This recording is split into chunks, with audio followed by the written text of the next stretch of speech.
Political લાઈનમાં તો આવી ગયા, પણ તમને માતા પિતાનો કેવો સપોર્ટ છે? નિલેશભાઈ ભાલારાણા આમ આદમી પાર્ટીમાં જોઈન વોર્ડ નંબર 16 ની જવાબદારી આવી. સાચું કહું તો એને પોલિટિક્સ નથી કરતી. નમસ્કાર મિત્રો, સ્વાગત છે તમારું ધનંજય શોમાં.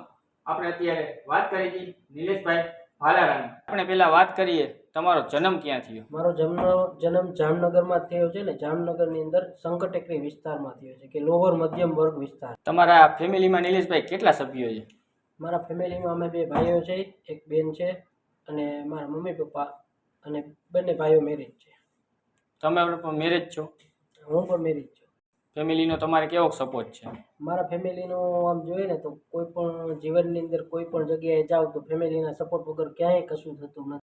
એટલે મારા ફેમિલીમાં મારા માતા પિતાએ જે પરિસ્થિતિની અંદર ગુજરાન ચલાવીને કે લોઅર મધ્યમ વર્ગમાં જન્મ મારો થયો છે અને એ પરિસ્થિતિ અંદર જે મારા પરિવારે સપોર્ટ આપ્યો છે ને એની કોઈ વ્યાખ્યા ના હોઈ શકે. રાજનીતિમાં આવવાનો વિચાર તમને ક્યારથી આવ્યો? આમ જોઈએ તો રાજનીતિમાં આવવાનો વિચાર આમ જોઈએ ને તો વિચાર આવવો ના જોઈએ, પરંતુ એક પરિસ્થિતિ એવી નિર્માણ થતી હોય કે તમારા માઇન્ડ ઉપર હોય. હું જ્યારે નાનો હતો ત્યારે પણ નાના છોકરાઓ જ્યારે પિક્ચર અને સિરિયલનો જોતા હોય ત્યારે પણ મારું અંદરથી મારી અંદર આત્મા સમાચાર જોવાનું કહેતી અને હું મોટા ભાગે સમાચાર જ જોતો.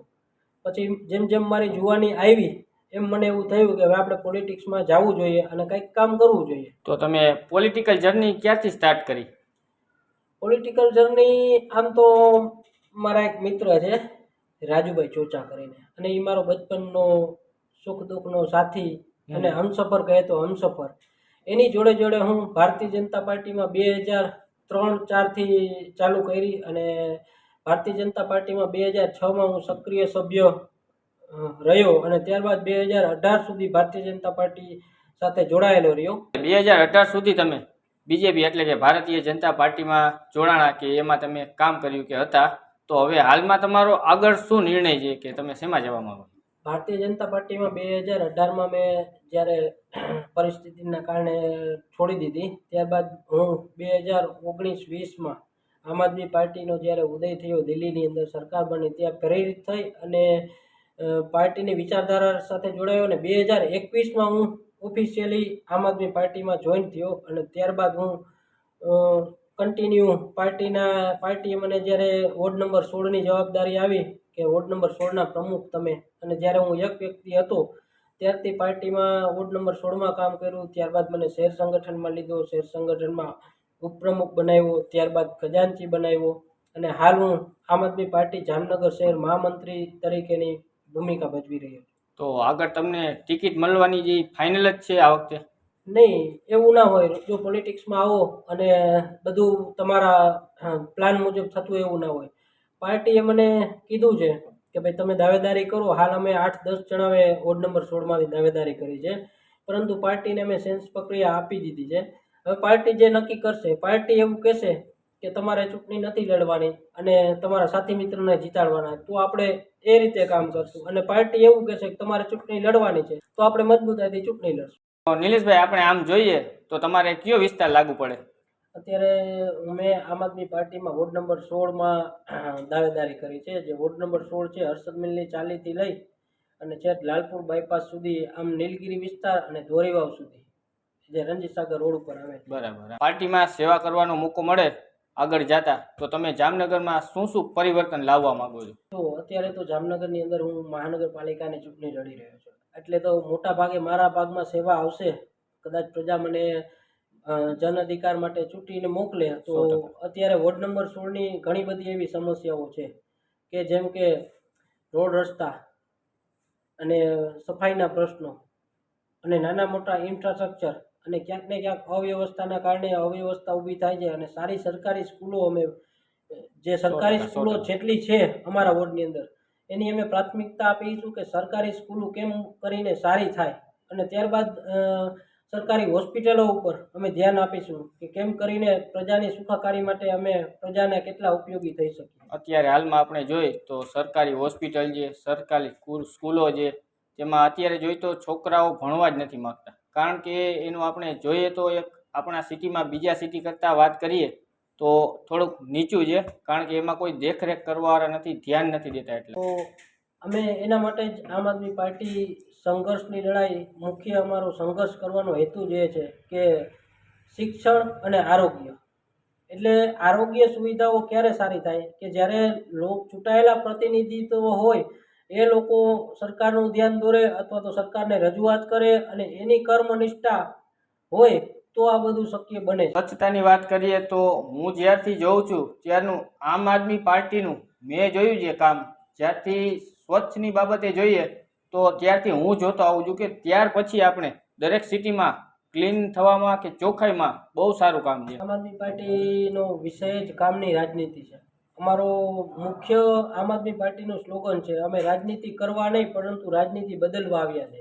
તો એના માટે થઈને અમારે જ્યાં જ્યાં તંત્રને રજૂઆત કરવી હોય, જ્યાં જ્યાં અધિકારોને રજૂઆત કરવી હોય, જ્યાં જ્યાં ચૂંટાયેલા પ્રતિનિધિત્વોને રજૂઆત કરવાની હોય, એ શક્ય એટલી બધી અમે પ્રજાહિતના પ્રશ્નો હોય તો અમે બેધડકપણે રજૂઆત કરીએ છીએ અને એ કામ કરાવી અને સફળતા પણ મેળવીએ. નિલેશભાઈ, હવે વાત કરીએ આપણે થોડાક પાછા હું છે ફેમિલી તરફ પડી જઈએ.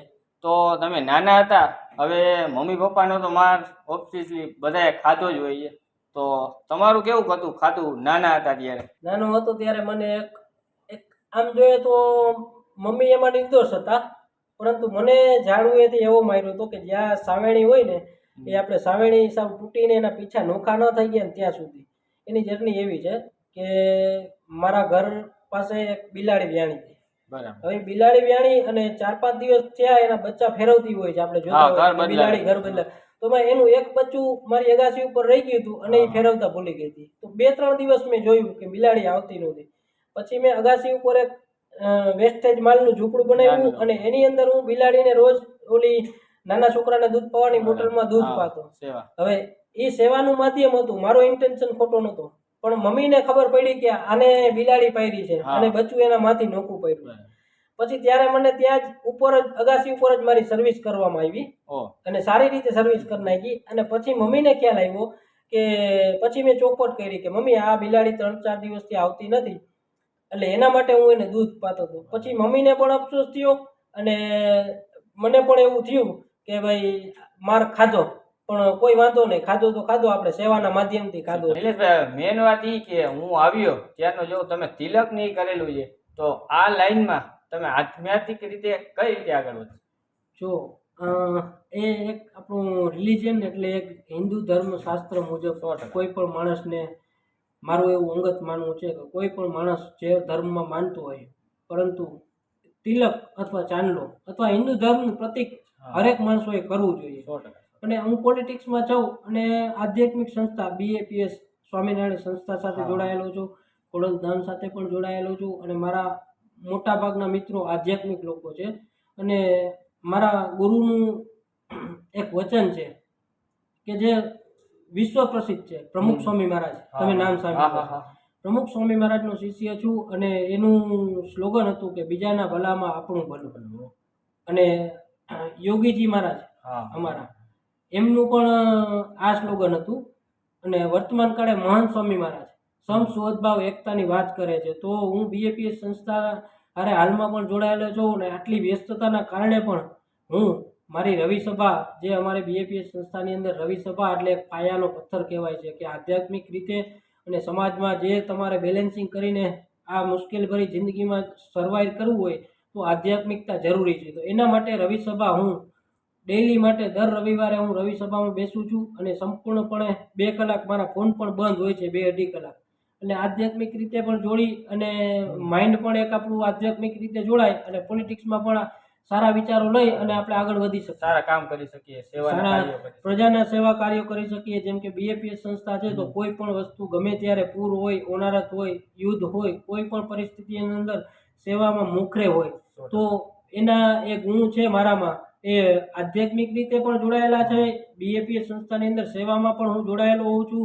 જેમ કે અમારા મોટા ઉત્સવો થતા, પાટા ઉત્સવ થતા હોય, હમણાં મહંત સ્વામી મહારાજ આવ્યા હતા અને રાજકોટ અને અમદાવાદ તમે જોયું હોય તો પ્રમુખ સ્વામી મહારાજ શતાબ્દી મહોત્સવ, ત્યાં પણ હું 15 દિવસ સેવામાં ગયો હતો. એટલે સેવા તમે કઈ રીતે કરો છો, બંને રીતે કરી શકો. પોલિટિક્સમાં હો તો પણ સેવા કરી શકો અને આધ્યાત્મિક રીતે હો તો પણ તમે સેવાનું માધ્યમ, તમે પ્લેટફોર્મ પૂરું પ્રજાને પાડી શકો છો અને લોકોની સાથે જોડાઈ શકો છો. તો નિલેશભાઈ, હવે તમે પોલિટિકલ લાઈનમાં તો આવી ગયા, પણ તમને માતા પિતાનો કેવો સપોર્ટ છે? તમને આગળ વધવામાં કેટલીક મદદ કરે છે?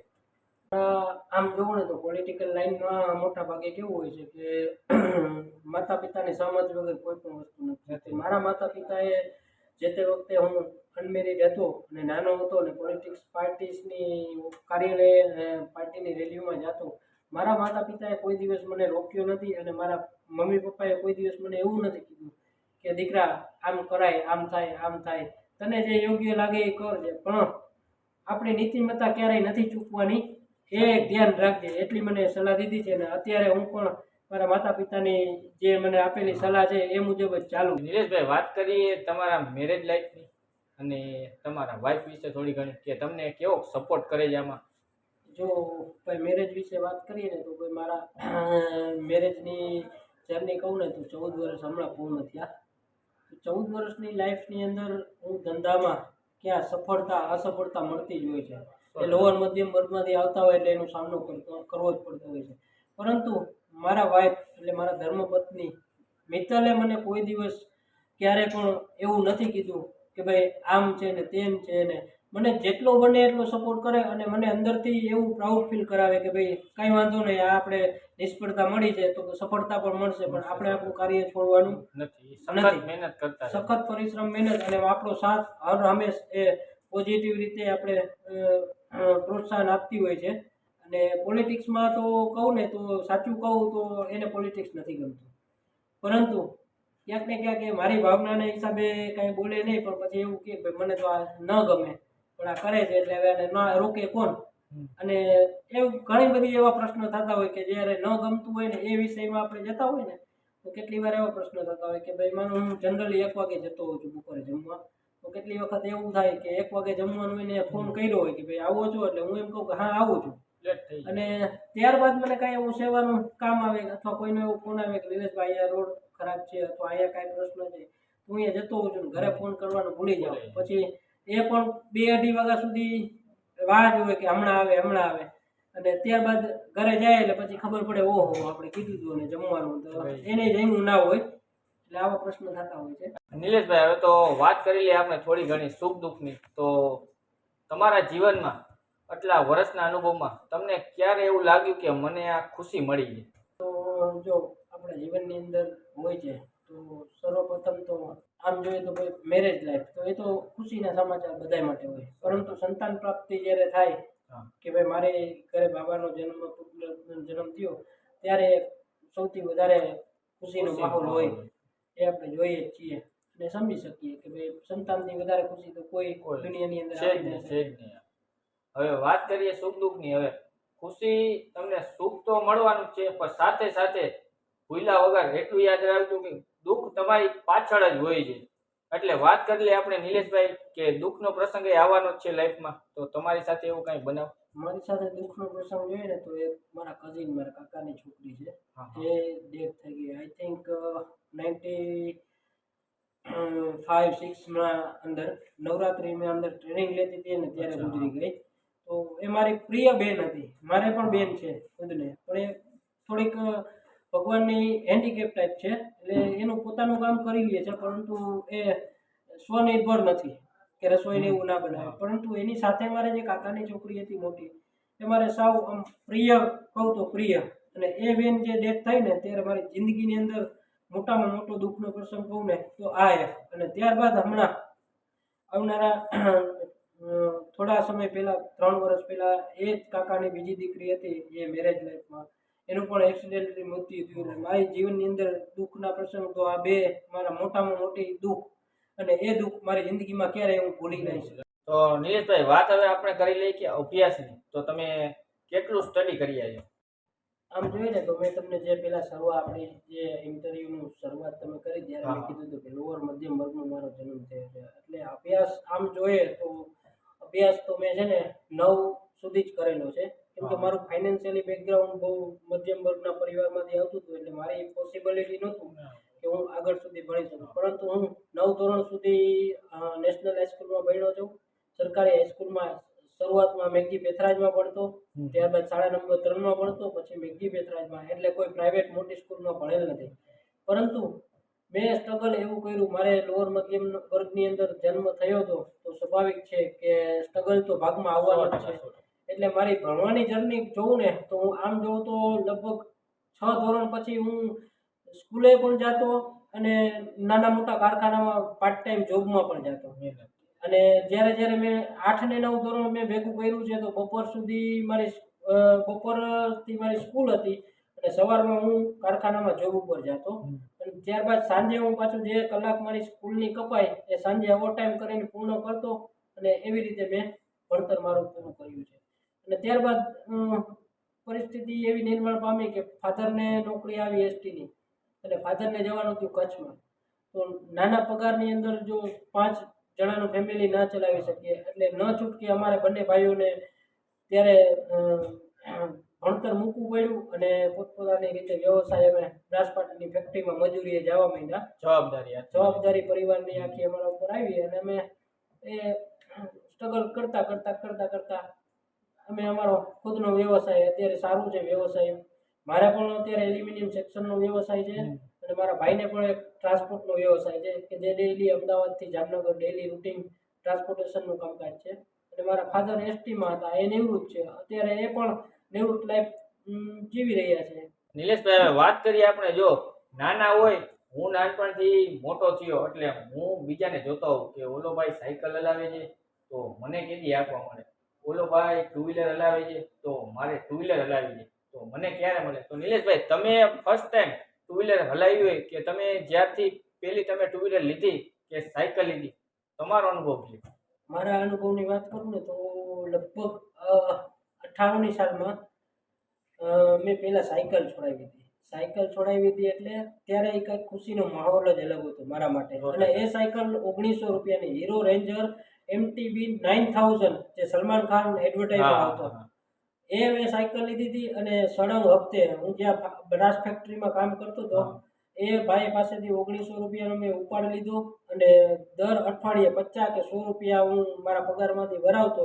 અને જે એ સાયકલ ચલાવવાની મજા આવતી એ કોઈ એની કલ્પના બહાર વસ્તુ છે.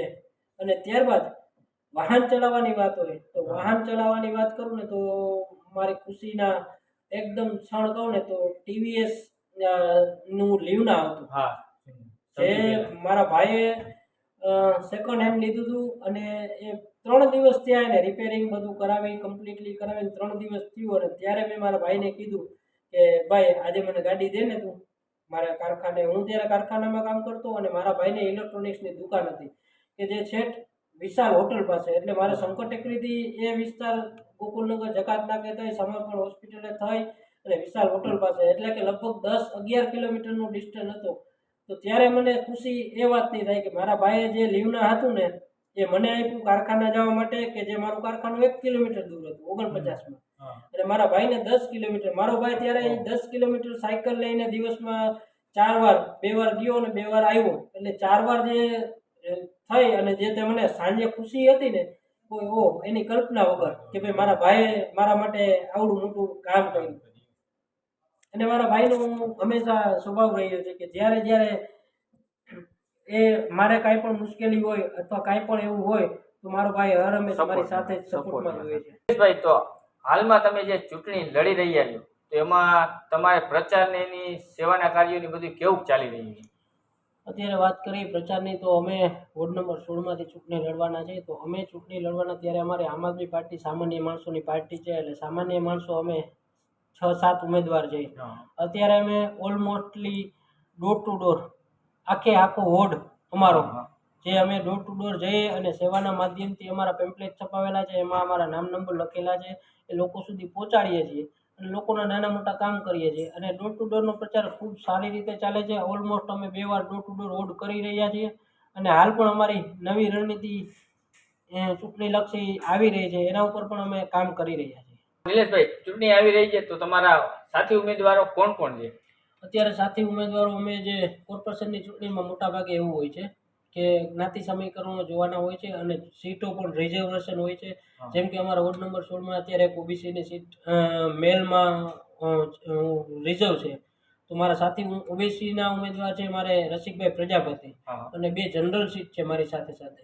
તો એમાં પૂજાબેન દવે જે મારા મિત્રો અનિલભાઈના ઘરના ચૂંટણી લડે છે, અને બીજા એક મારા મિત્ર છે મયુરભાઈ પટેલ, એના ઘરના મનીષાબેન પટેલ, અને બીજા પણ અમારા 3-4 અલ્પેશભાઈ તાળાએ ઉમેદવારી કરેલી છે, અને બીજા ઘણા બધા ઉમેદવારોએ ઉમેદવારી કરી. પરંતુ અમે અત્યારે કે પાર્ટીને આગળ રાખી અને લોકો સુધી વધુ ને વધુ પહોંચવાના પ્રયત્નો કરી રહ્યા છે. અને અમે 4 ઉમેદવારો અત્યારે પ્રજાની અંદર જઈએ છીએ અને પ્રજાને એવો મેસેજ આપીએ છીએ કે ભાઈ અમે આમ આદમી પાર્ટી કામની રાજનીતિ લઈને આવી છે અને કામની રાજનીતિથી ફોકસ કરીએ છીએ. તો આવનારા સમયમાં તમે એક વખત અમને મત આપજો.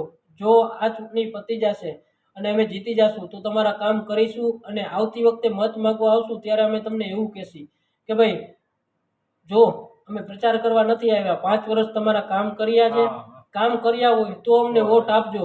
એટલે એવી માનસિકતા સાથે અમે અત્યારે હાલ ડોર ટુ ડોર પ્રચાર કરી રહ્યા છીએ, અને ખૂબ સારી રીતે પ્રજાનો રિસ્પોન્સ પણ મળી રહ્યો છે. અને પ્રજા પણ ક્યાંક ને ક્યાંક એવી રીતે આતુરતાથી રાહ જોઈ રહી હોય કે ભાઈ યુવાનો અને સ્વચ્છ રાજનીતિને સ્વચ્છ છબી ધરાવતા લોકોને ચૂંટવા માટે ક્યાંક ને ક્યાંક આતુર હોય ને એવું અમને લાગી રહ્યું છે. એટલે ખૂબ સારી રીતે પોઝિટિવ અમને પ્રચારમાં પ્રતિસાદ મળી રહ્યો છે, અને ખૂબ સારી રીતે અમે અત્યારે જીતી એવું અમને લાગી રહ્યું છે. તો નિલેશભાઈ, તમારો ખૂબ ખૂબ આભાર કે તમે આટલા વ્યસ્ત સમયમાં પણ ચૂંટણીના ટાઈમે અમને બ્રોડકાસ્ટ માટે સમય આપ્યો, અને તમે આગળ જે આપણે ચૂંટણી આવી રહી છે એમાં તમે સારા મતેથી જીતો એવી અમારી દિલથી હાર્દિક શુભકામના છે.